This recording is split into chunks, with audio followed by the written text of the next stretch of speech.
ఢిల్లీలో 2025 జూన్‌లో కొంతమంది కూలీల్ని వాళ్ళు అక్రమ చొరబాటుదారులు ముఖ్యంగా బంగ్లాదేశ్ నుండి వచ్చినటువంటి వారిగా గుర్తించి అక్కడ ఉన్నటువంటి పోలీసులు హుటాహుటిన వాళ్ళని అన్ని ఎంక్వైరీ చేసిన తర్వాతే పంపించేశారు.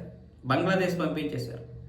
అక్కడ సొనాలి ఖాతున్ అనే ఆవిడ కూడా ఉంది. ఆవిడ 8 ఏళ్ల చిన్నారి, మరికొంతమంది మొత్తం 8 మంది కుటుంబ సభ్యుల్ని పంపించేయడం జరిగింది. అయితే సొనాలి ఖాతున్ తండ్రి ఢిల్లీ హైకోర్టుని ఆశ్రయించారు. అక్రమంగా మమ్మల్ని బంగ్లాదేశీలు అని చెప్పేసి కేంద్రం తరలించేసింది అని.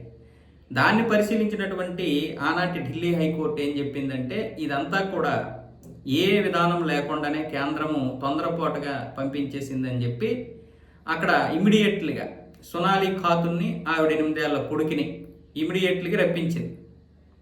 ఎందుకంటే ఆవిడ గర్భిణి అవడం వల్ల మానవతా దృక్పథంతో ఆవిడకైతే వెంటనే రప్పించడం జరిగింది. ఆవిడని భారత్ రప్పించారు. ఆవిడకి అన్ని ఏర్పాట్లు కూడా అంటే మంచిగా చూసుకోవడానికి ఏర్పాట్లు కూడా హైకోర్టు చూసుకోమని చెప్పింది. మిగతా వాళ్ళను కూడా రప్పించండి అని ఇప్పుడు సుప్రీంకోర్టు చెప్తోంది. అంటే కేంద్రం ఇప్పుడే సుప్రీంకోర్టు దగ్గరికి వెళ్ళింది. వీళ్ళని మేము బలవంతంగా పంపించలేదు, అన్ని ఆధారాలు చూసిన తర్వాతే పంపించామని చెప్తే సుప్రీంకోర్టు కూడా వాళ్ళని రప్పించి ఎంక్వైరీ చేయించండి, అలా రప్పించకుండా మీరు ఎలా చెప్పేస్తారు, ఎలాగైనా సరే కోర్టు వరకు వచ్చింది కాబట్టి కేసు ఇప్పుడు వాళ్ళని ఆధారాలుగా చూపించి వాళ్ళ దగ్గర అన్నీ ఉంటే ఇక్కడ ఉంచండి, లేకపోతే అప్పుడు అఫీషియల్గా పంపించండి అని సుప్రీంకోర్టు చెప్పింది. ఇప్పుడు కేంద్రం తరపున వాదిస్తున్నటువంటి తుషార్ మెహతా ఆయన 8 నుంచి 10 రోజులు గడువు అడిగాడు సుప్రీంకోర్టుని. 8 నుంచి 10 రోజుల్లో లేదా 2 వారాల లోపు వాళ్ళని మేము రప్పించే ఏర్పాట్లు చేస్తాం, దానికి సమయం పడుతుంది, వచ్చిన తర్వాతనే అన్నీ కూడా మేము మీకు చూపిస్తామన్న విధంగా ఆయన మాట్లాడారు. ఇక్కడ కోర్టులు ఎంత దినిగి ఉన్నాయో చూడండి. ఈ కోర్టులో ఉన్నటువంటి అంటే కోర్టులు నేను తప్పుపట్టిన అవి చట్టాల ప్రకారం నడుస్తున్నాయి. కోర్టులు చట్టాల ప్రకారం నడుస్తున్నాయి. అంటే ఇక్కడ తప్పు ఏంటి? చట్టంది తప్పు. అయితే కోర్టులు కూడా కోర్టులు గోడలు కాదు కదా తీర్పులు చెప్పేది, మనుషులే కదా తీర్పులు చెప్పేది. ఈ దేశంలో జరుగుతున్నటువంటి పరిణామాలను ఏమాత్రం అర్థం చేసుకోరా? ఏ పరిణామం తెలియకుండానే ఇష్టం వచ్చినట్లుగా అలా మాట్లాడేస్తుంటే దేశం ఏమైపోద్ది? 800 సంవత్సరాలు 1000 సంవత్సరాలు 1000 సంవత్సరాలుగా మనం ఈ క్షమాపణ అని చెప్పేసి దేశాన్ని నాశనం చేసుకున్నాం. ఈరోజు ఎలా తయారైంది దేశం? ఇప్పటికీ కోర్టులు మానవతా దృక్పథం అని చెప్పి వాళ్ళని ఆదరిస్తుంటే, ఇలా జనాభా పెరిగిపోతుంటే పరిస్థితి ఏంటి? నిజంగా అక్రమ చొరబాటుదారులు కాదు భారతీయులు అనుకుంటే ఓకే, తప్పేమీ కాదు. కానీ వాస్తవం ఏంటంటే వాళ్ళు అక్రమ చొరబాటుదారులు. వాళ్ళని వెంటనే పంపించేయడం కేంద్రం చేసిన తప్పు.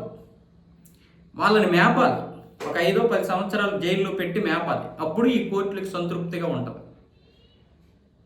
పైగా పంపించినటువంటి వారిని వెనక్కి రప్పించడం. భారతదేశంలో ఉన్నటువంటి ఒక్క హిందువుకి ఏదైనా ఇది జరిగితే ఇక్కడ న్యాయం జరగట్లేదు.